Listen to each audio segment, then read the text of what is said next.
Good morning dear students, स्वागत है आपका आज के सेशन में। लास्ट लेक्चर में मैं unit and dimension chapter start किया था और उसमें आपको बताया था कि यूनिट्स के बारे में।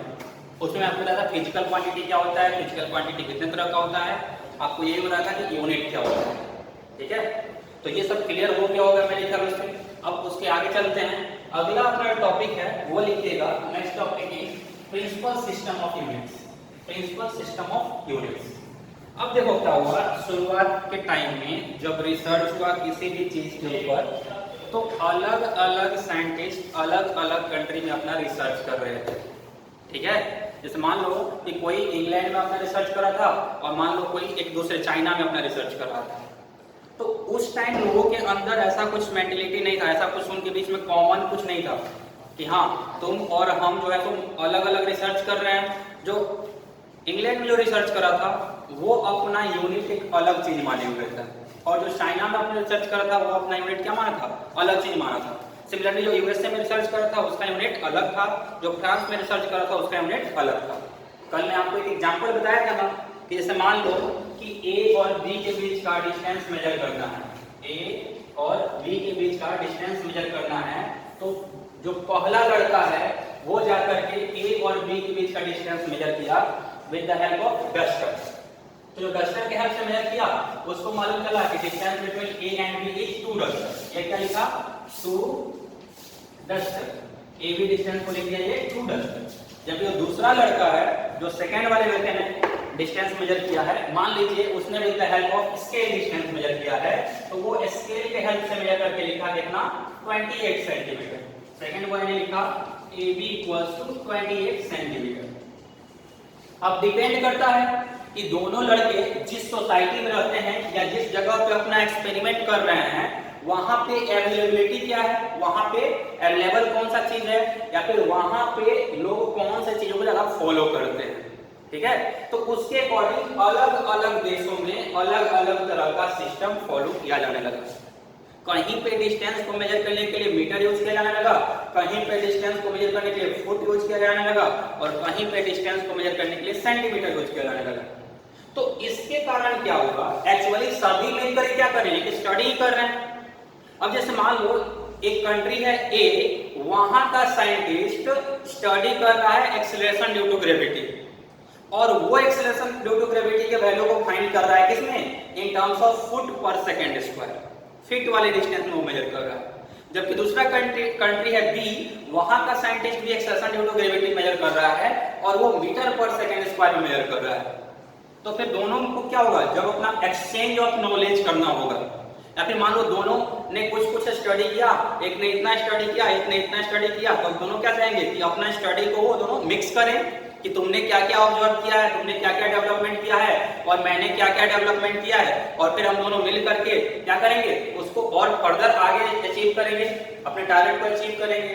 तो इसके लिए उन्होंने जब डिस्कशन स्टार्ट किया होगा आपस में, तो मालूम चला होगा क्या कि ए जो है, ए जो फर्स्ट साइंटिस्ट था वो फीट में स्टडी कर रहा है, और बी जो सेकंड साइंटिस्ट था वो मान लीजिए मीटर में स्टडी कर रहा है। तो दिक्कत तो आई होगी, एक्सचेंज ऑफ नॉलेज में क्या ही होगी, दिक्कत आई होगी।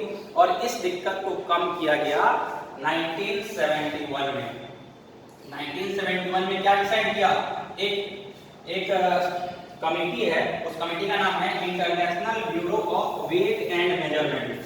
ठीक है, international bureau of weight and measurement. इसने 1971 में एक मीटिंग हेड किया, और इस मीटिंग में इन्होंने डिसाइड किया क्या कि अब हम इंटरनेशनली एक ही यूनिट मानेंगे, यानी कहीं पे भी अब स्टडी होगा तो डिस्टेंस को मीटर में ही लेना है, कहीं पे भी अब स्टडी होगा तो टाइम को सेकंड में ही लेना है, कहीं पे भी स्टडी होगा तो मास को केजी में ही लेना है। जैसे पहले मास को लोग पाउंड में भी लेते थे, पाउंड में।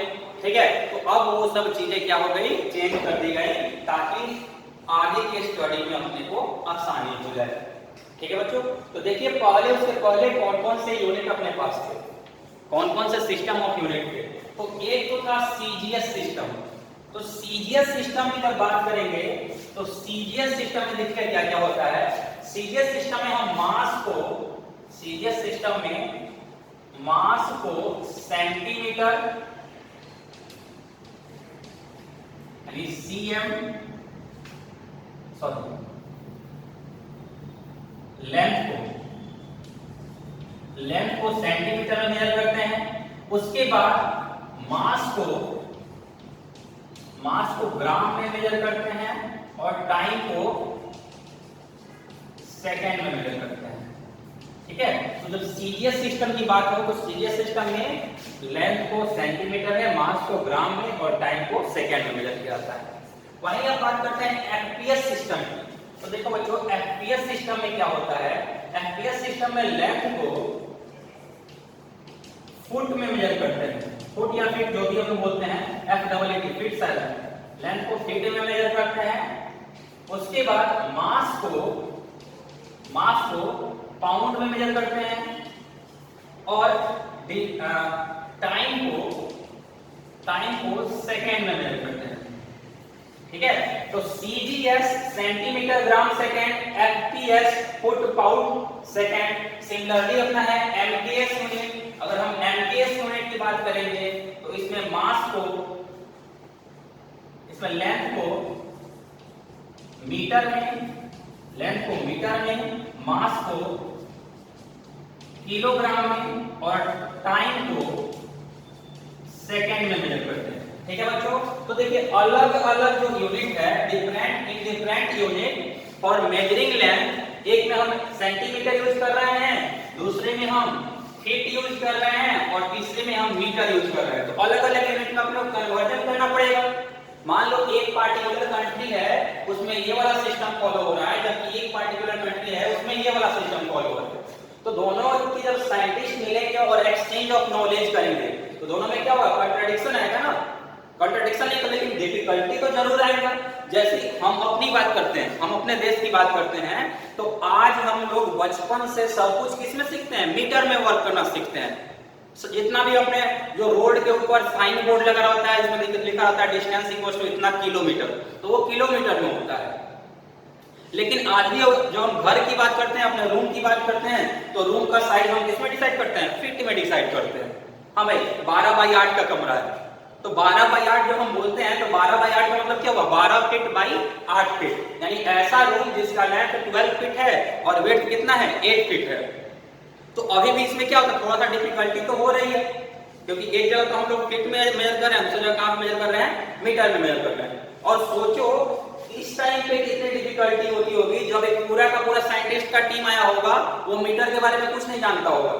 ये पूरा का पूरा साइंटिस्ट का टीम आया होगा, ये सिर्फ और सिर्फ सेंटीमीटर, ग्राम और सेकंड के बारे में जानता होगा। जबकि दूसरे साइंटिस्ट का टीम आया होगा, ये फीट, पाउंड और सेकंड के बारे में जानता होगा। तो वहां पे कितनी डिफिकल्टी आती होगी एक्सचेंज करने में नॉलेज।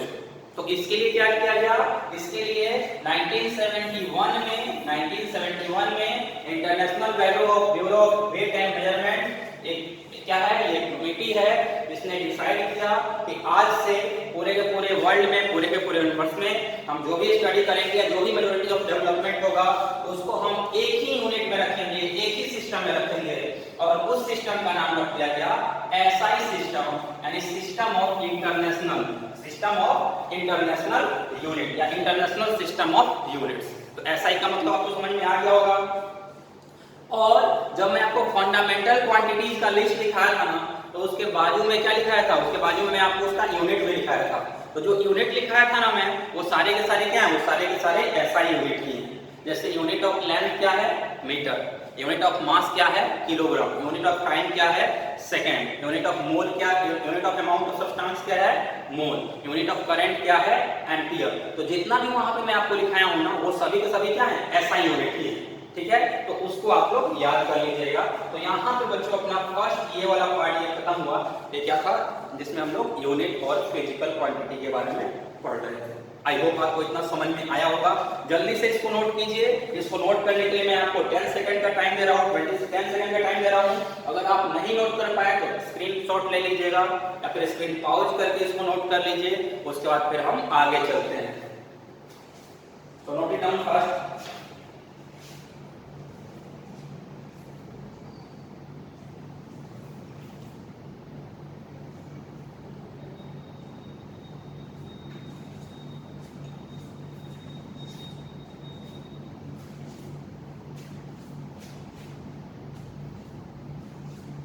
ओके बच्चों, अब चलते हैं आगे अपना नेक्स्ट टॉपिक पे। सो और नेक्स्ट टॉपिक इज डायमेंशन। और नेक्स्ट टॉपिक इज डायमेंशन।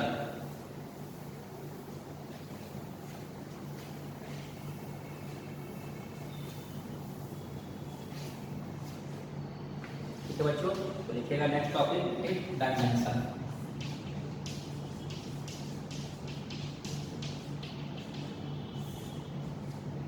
अब पहले डायमेंशन का डेफिनेशन लिख लेते हैं। Dimension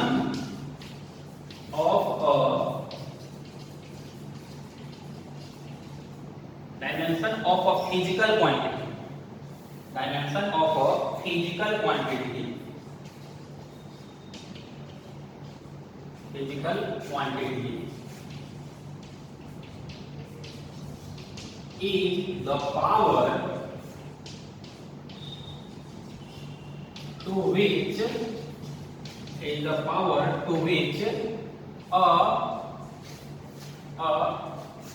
fundamental quantity must be raised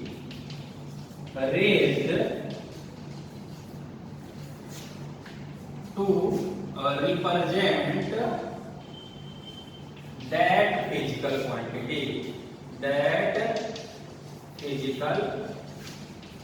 quantity, ठीक है बच्चों। तो ये डेफिनेशन है, पहले सही बच्चे डेफिनेशन लिखेंगे, फिर मैं एक्सप्लेन करता हूँ। Definition of dimension is dimension of a physical quantity. Dimension of a physical quantity is the power to which a fundamental quantity must be raised to represent is the power to which a fundamental quantity must be raised to represent that physical quantity, तो पहले आपने definition लिख लीजिए जल्दी से। इसके बाद अब इसको समझते हैं। तो देखो बच्चों, डायमेंशन का क्वेश्चन आपको समझना है, तो डायमेंशन का क्वेश्चन समझने के लिए आपको उसके ऊपर न्यूमेरिकल ही करना पड़ेगा। जितना ज्यादा आप न्यूमेरिकल प्रैक्टिस करेंगे उतना ही ज्यादा अच्छे से आपका डायमेंशन का कॉन्सेप्ट क्लियर हो जाएगा। जैसे हम बात करते हैं, याद रखिएगा, dimension of length equal to the L, या फिर इसको हम एल रेज़ टू 1 लिख सकते हैं। Similarly dimension of mass equal to होता है एम, या इसको आप एम रेज़ टू 1 लिख सकते हैं। डायमेंशन ऑफ टाइम को कैसे रिप्रेजेंट करते हैं? टी से रिप्रेजेंट करते हैं, या फिर चाहे तो आप कीजिए इसको 1 से इसको रिप्रेजेंट कीजिए। डायमेंशन ऑफ टेम्परेचर, इसको हम आइदर के मतलब केल्विन इसका यूनिट होता है ना, तो आइदर के से रिप्रेजेंट करते हैं, और इसको बहुत सारी किताबों में थीटा से भी रिप्रेजेंट किया होगा। तो आप चाहे तो टेम्परेचर को के से भी रिप्रेजेंट करते हैं, कर सकते हैं, और के को थीटा से भी रिप्रेजेंट कर सकते हैं, टेम्परेचर को थीटा से भी रिप्रेजेंट कर सकते हैं। सिमिलरली डायमेंशन ऑफ करंट, इसको हम I से भी रिप्रेजेंट करते हैं, और चाहिए तो आप इसको A से भी रिप्रेजेंट कर सकते हैं। A फॉर एम्पियर, और I पर भी क्या होता है? करंट होता है। तो I और A दोनों से ही करंट के डायमेंशन को रिप्रेजेंट किया जाता है। तो ये तो बेसिक फंडामेंटल क्वांटिटी के क्या हो गए? डायमेंशन हो गए। ये फंडामेंटल क्वांटिटी से डायमेंशन हो गए। आपको ध्यान में रखना है कि मास को m से, लेंथ को l से, टाइम को t से, करंट को I और A से, टेम्परेचर को थीटा और k से हम रिप्रेजेंट करते हैं। अब देखिए इसका क्वेश्चन कैसे सोल्व करेंगे। जल्दी से इसको नोट कर लीजिएगा, फिर मैं आपको बताता हूं कि इस पे क्वेश्चन कैसे सोल्व करते हैं।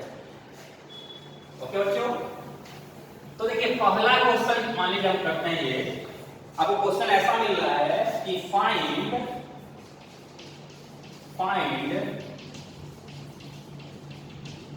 डायमेंशन ऑफ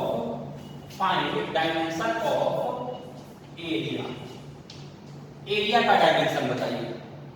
ठीक है बच्चों, तो एरिया का डायमेंशन हम कैसे फाइंड करेंगे? किसी भी चीज के एरिया के बारे में अगर हम सोचें, मान लीजिए आप स्क्वायर के बारे में बात कर रहे हैं, या आप रेक्टेंगल के बारे में बात कर रहे हैं, तो रेक्टेंगल का ये क्या हो गया? ये हो गया लेंथ, और ये क्या हो गया? ये हो गया ब्रेड्थ। ठीक है, तो इसका एरिया कितना होगा? Area of rectangle equals to L into B, यही होता है ना? ठीक है बच्चों। तो अब देखो क्या यहाँ पे लेंथ क्या है, लेंथ तो लेंथ ही है। और मैं आपको बताया था लास्ट लेक्चर में कि ब्रेड्थ या फिर जो हाइट होता है दैट इज आल्सो लेंथ, उसका डायरेक्शन बस अलग है। अगर हम एक रूम की बात कर रहे हैं तो रूम का हम बोल रहे हैं ये लेंथ है, ये विड्थ है और ये हाइट है। एक्चुअली क्या है, इसको भी हम लेंथ ही बोल सकते हैं, इसको भी हम लेंथ बोल सकते हैं और इसको भी लेंथ बोल सकते हैं। बस तीनों का डायरेक्शन क्या है, अलग अलग है, क्योंकि तीनों को हम मीटर में ही मेजर कर रहे हैं। तो ये लेंथ का डायमेंशन L और ये लेंथ भी क्या है, ये भी डिस्टेंस है ना, तो इसका डायमेंशन क्या हो गया L। तो हम क्या लिख सकते हैं L²। तो एरिया का जो डायमेंशन होगा, एरिया का जो डायमेंशन होगा, ध्यान रखना बच्चों, ये कैपिटल ब्रैकेट बड़े वाले ब्रैकेट के अंदर हम डायमेंशन को लिखते हैं। तो एरिया का डायमेंशन हम कितना लिखेंगे, तो मास में कितना है, तो मास में तो है ही नहीं, L² है ना, तो मास में 0। लेंथ में कितना है, तो लेंथ में 2 L2 m0 L2 और टाइम में कितना है, तो टाइम में भी 0, तो T0। तो this is dimension of area.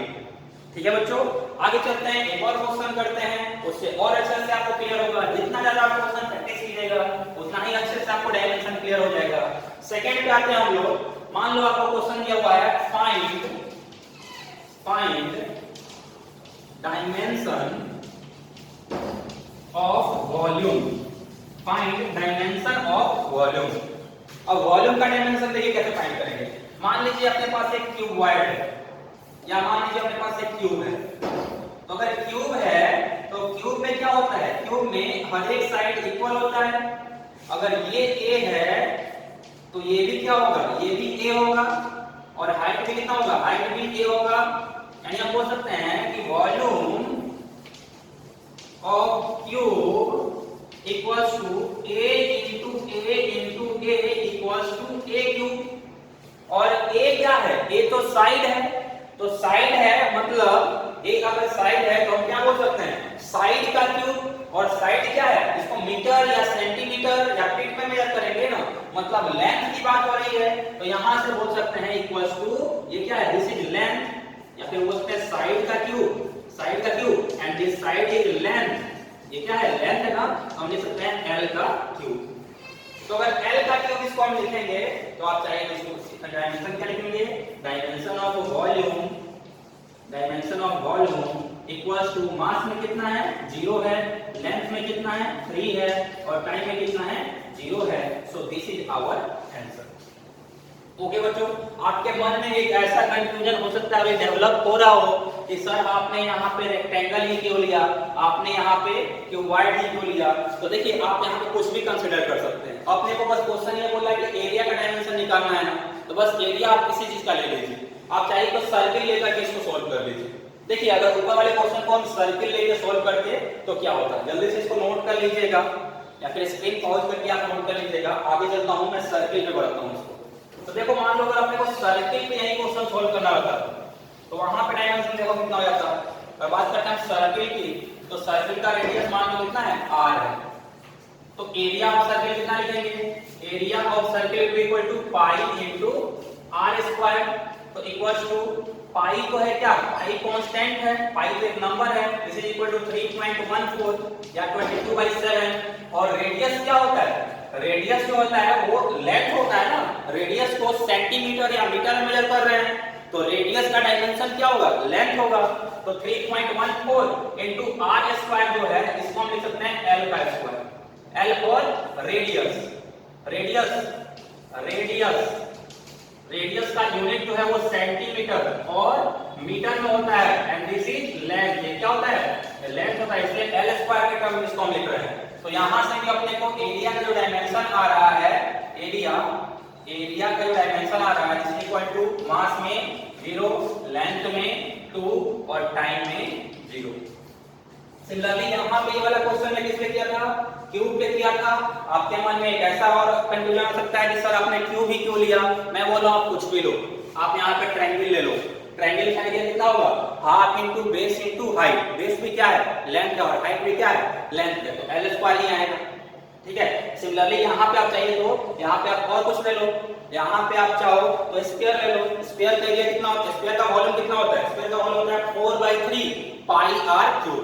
तो 4/3 कांस्टेंट, पाई का वैल्यू कांस्टेंट। जो कांस्टेंट है उसका वहां पे डायमेंशन होगा नहीं। अब आर क्यू की बात कर रहे हैं, यानी रेडियस का क्यू, रेडियस क्या है, लेंथ है, तो एन किसकी बात कर रहे हैं, लेंथ का क्यू बार आपका डायमेंशन, मतलब वॉल्यूम का डायमेंशन हो जाएगा m0 l3 t0। ओके बच्चों, आई होप आपको ये वाला क्वेश्चन समझ में आ गया होगा। अब चलते हैं थर्ड क्वेश्चन में, that is third question.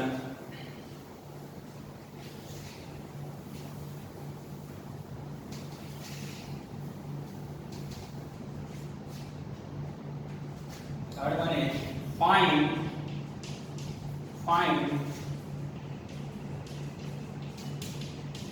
dimension of speed का डायमेंशन फाइंड कीजिए। तो देखिए स्पीड का डायमेंशन कैसे फाइंड करेंगे। स्पीड क्या होता है, स्पीड का सिंपल फॉर्मूला होता है डिस्टेंस बाय टाइम। ठीक है, स्पीड क्या होता है, distance by time, rate of change of distance को क्या बोलते हैं, स्पीड बोलते हैं, मतलब डिस्टेंस बाय टाइम या change in distance by change in time. तो यहाँ पे देखिए, यहाँ पे इसको अगर डायमेंशन वाइज देखेंगे तो डिस्टेंस मतलब डिस्टेंस क्या है, डिस्टेंस लेंथ है, और नीचे क्या है, नीचे टाइम है। तो डायमेंशन ऑफ लेंथ क्या था l और डायमेंशन ऑफ टाइम क्या था t, तो इसको हम लिख सकते हैं equal to l by t, और you can write it as l t minus 1, power नीचे प्लस 1 है, ऊपर जाएगा क्या हो जाएगा माइनस 1 हो जाएगा। तो हम स्पीड का जो डायमेंशन लिखेंगे, स्पीड का डायमेंशन होगा that will be equal to, mass में कितना है 0 है, लेंथ में कितना है 1 है, और t में कितना है -1। ठीक है, m0 l1 t -1, this is dimension of speed. Similarly आपसे कोई बोले कि वेलोसिटी का डायमेंशन फाइंड कीजिए, find dimension of velocity, velocity का डायमेंशन क्या होगा ये बताइए। तो अपने फॉर्मूला पे चलेंगे, वेलोसिटी क्या होता है, पढ़ो ना 9th में, वेलोसिटी इक्वल्स होता है डिस्प्लेसमेंट डिवाइडेड बाय टाइम। ठीक है ना, अब डिस्प्लेसमेंट डिवाइडेड बाय टाइम की बात करें तो डिस्प्लेसमेंट का भी क्या होता है, लेंथ का यूनिट, लेंथ का यानी ये डिस्प्लेसमेंट को ये मीटर में ही मेजर करते हैं, यानी यहाँ पे भी लेंथ की बात कर रहे हैं। तो l बाय t ये भी हो गया, और इसको आप लिख सकते हैं l t -1। तो यहाँ पे वेलोसिटी का डायमेंशन अपने पास आ जाएगा m0, मास में कुछ नहीं है, l में 1 है, और t में -1 है। So this is dimension of velocity.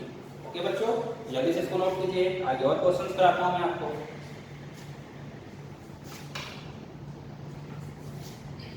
I hope clear हो रहा होगा। जितना ज्यादा आप क्वेश्चन प्रैक्टिस कीजिएगा, आप पैटर्न को फील कीजिएगा, और एक बार आपको पैटर्न फील हो गया, समझ में आ गया कैसे कैसे क्या करना है, किस रास्ते को फॉलो करना है, तो उसके बाद वर्क करना क्या होता है, बहुत आसान हो जाता है। देखो कोई भी आप काम करते हो ना, शुरुआत में थोड़ा डिफिकल्ट लग सकता है। जैसे आपने जब बाइक चलाना सीखा होगा, जब बाइक चलाना हम सीख रहे थे तो लगता था कितना डिफिकल्ट काम है यार, एक्सेलरेशन भी लेना है, उसमें क्लच भी दबाना है, ब्रेक भी दबाना है, उसमें अगर सही से क्लच नहीं दबाए तो बार-बार बंद हो जा रहा है। तो शुरुआत में बहुत डिफिकल्ट काम लगता है, लेकिन एक बार जब सीख लेते हैं तो अपने आप चलता है, उसे मालूम नहीं चलता है कि कब लगाया, ब्रेक लगाया और कब स्पीड कर लिए, ओवरटेक कर दिए। या फिर आप मान लो कोई भी आप गेम खेलना जब चालू करते हो, आपको ये गेम डाउनलोड किया मान लीजिए इंटरनेट से और उसको खेलना चालू किया, तो शुरुआत में लगता है लेवल 1 ही कितना डिफिकल्ट है, लेकिन एक बार जब आदत हो जाता है तो ऐसे बात कर रहे हैं फिर भी गेम खेल दे रहे हैं। तो ऐसा ही यही है, इसको आप प्रैक्टिस कीजिए, खूब प्रैक्टिस कीजिए। शुरुआत के 3 क्वेश्चन 4 क्वेश्चन में आपको थोड़ा लगेगा कि क्या चीज है, क्योंकि नया नया मिला है ना अभी, लेकिन उसके बाद बहुत मजा आने लगेगा सोल्व करने में। ठीक है, चलिए एक और क्वेश्चन करते हैं। वेलोसिटी का हो गया, स्पीड का हो गया, अब एक्सेलरेशन का डायमेंशन फाइंड करके मैं आपको दिखाता हूं। Next question is find dimension of acceleration. Acceleration का डायमेंशन क्या है ये बताइए। तो देखो बच्चों, एक्सेलरेशन क्या होता है, कोई भी रिलेशन आपको ध्यान में है तो एक्सेलरेशन हम बोलते थे rate of change of velocity, यानी एक्सेलरेशन होता है change in velocity divided bye change in time. जब ट्रायंगल बनाते हैं ना, ट्रायंगल चेंज को रिप्रेजेंट करता है, तो एक्सेलरेशन हो जाएगा change in velocity by change in time, और इसको आप लिख सकते हैं equals to velocity divided by time. Okay, अब मैं आपसे पूछूं कि वेलोसिटी का डायमेंशन क्या है, तो अभी तो हमने वेलोसिटी का डायमेंशन यहां फाइंड किया था। वेलोसिटी क्या एक्सेलरेशन बाय टाइम मतलब l बाय t या lt माइनस 1। तो वेलोसिटी जब हम लिख सकते हैं lt माइनस 1 और नीचे टाइम की जगह लिख सकते हैं टाइम की जगह t लिख सकते हैं और इसको हम फिर से सिंपलीफाई अगर करेंगे तो ये कैसा हो जाएगा, this will be lt minus 2 और इधर से एक्सेलरेशन का डायरेक्शन एक्सेलरेशन का डायमेंशन हो जाएगा m में 0, l में 1, t में माइनस 2। ठीक है बच्चों, तो ये हो गया क्या अपना एक्सेलरेशन का। एक और क्वेश्चन करेंगे आखिरी इसमें, अगला जो है, अब चलिए फोर्स का डायमेंशन फाइंड करके आपको मैं दिखाता हूं। Force, so next one is dimension of force. Dimension of force, आपने 9th क्लास में फोर्स पढ़ा था। फोर्स का फॉर्मूला क्या होता है, फोर्स जो होता है equals to mass into acceleration होता है। फोर्स क्या होता है, मास इनटू एक्सेलरेशन, या फिर इसको आप m इनटू a लिख सकते हैं।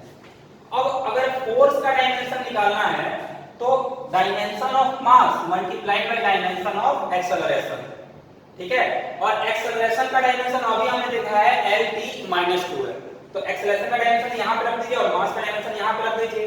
तो मास का डायमेंशन क्या होगा, मास का डायमेंशन m रेज़ टू कितना 1 और एक्सेलरेशन का डायमेंशन कितना है, तो एक्सेलरेशन का डायमेंशन है m0 l1 t माइनस 2। इस दोनों को मिला देंगे तो क्या हो जाएगा, dimension of force equals to mass में कितना है 1, लेंथ में कितना है 1 और टाइम में कितना है minus 2। So this is dimension of force m1 l1 t minus 2। Okay बच्चों, सिमिलरली आपसे अगर कोई बोले मोमेंटम का डायमेंशन बताइए तो मोमेंटम का कैसे फाइंड कर लेंगे, तो फॉर्मूला बस आपको याद होना चाहिए। एक बार आपको सारे फॉर्मूले अगर याद है तो किसी भी क्वांटिटी का आप डायमेंशन फाइंड कर सकते हैं। देखिए मोमेंटम का कैसे फाइंड करेंगे, मोमेंटम क्या होता है, rate of momentum equals to mass into velocity होता है, p equals to m into v होता है, यानी mass into velocity, mass into velocity p equals to m into v, ये भी क्लास 9 में हमने पढ़ा होगा, ठीक है। अब मास का डायमेंशन m और वेलोसिटी का डायमेंशन अभी हमने दो क्वेश्चन पहले पढ़ा था, वो कितना था lt माइनस 1। अब सभी को कंबाइन कर दीजिए तो डायमेंशन ऑफ p और dimension of momentum equals to m1 l1 t minus 1। ठीक है बच्चों, तो ये था अपना डायमेंशन के कुछ क्वेश्चंस। इस पे और भी बहुत सारे क्वेश्चन अपने को प्रैक्टिस करेंगे, करना है। नेक्स्ट लेक्चर में मैं आपको कराऊंगा। आई होप आपको आज का लेक्चर पसंद आया है। अगर पसंद आया है तो please do like share and subscribe to our channel jam group of school. Thank you very much for joining.